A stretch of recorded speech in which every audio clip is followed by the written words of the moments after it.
Well, India's role has been absolutely central. As you mentioned, India has been the largest supporter, provided the most peacekeeping troops since the beginning. Over 275,000 troops, I believe, and remains one of the largest today.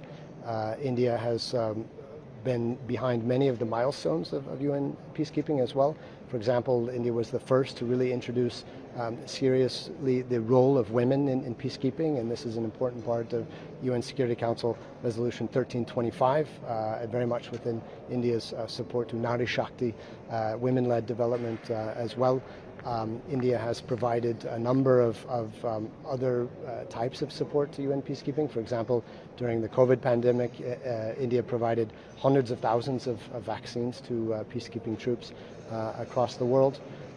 India is supporting the ability of peacekeeping troops to remain ahead of the curve in terms of changes in the natures of threats and technologies through the Peacekeeping Center, the Center for UN Peacekeeping, CUNPK, as well.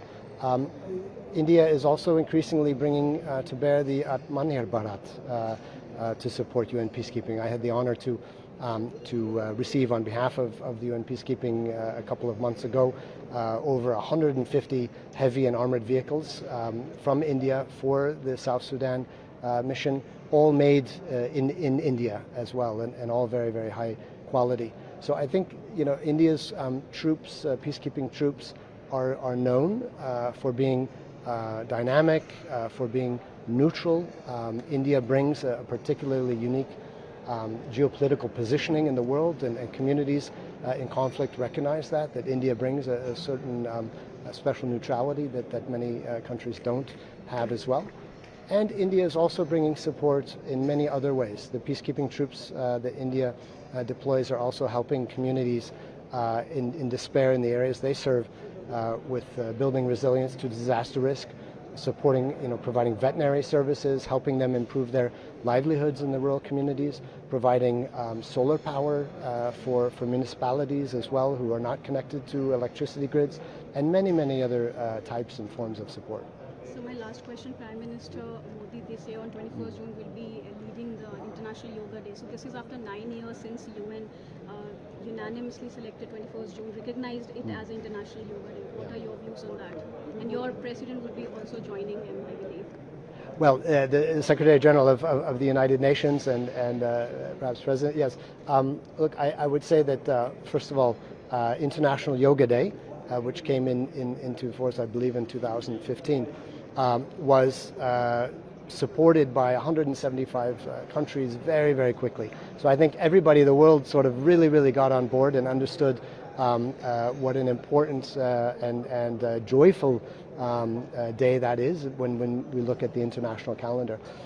Yoga has, and under the leadership of the Honorable Prime Minister Modi, who's really been pushing international recognition of yoga and supported the International Day. So the Honorable Prime Minister will be leading this session of yoga at the UN, at the United Nations, at the Secretariat on the 21st of June. I think it'll really be a very, very big deal. But, also the messages there are very important. It's about upholding many of the UN values. This is about mindfulness. It's about supporting mental health, especially in these stressful times that we have today. It's about mind and body and being healthy and exercising. And of course, the World Health Organization is always telling us to do that. So we very much support yoga for all of these different ways. And one of my goals since arriving here in India is to start taking up yoga myself. I've done just a little bit, so I need to do much more. That's a personal challenge as well. And but on overall, for Yoga Day, for the support to peacekeeping, really on behalf of the United Nations, we want to say Bharat ko dil se dhanyavad, Bahut dhanyavad.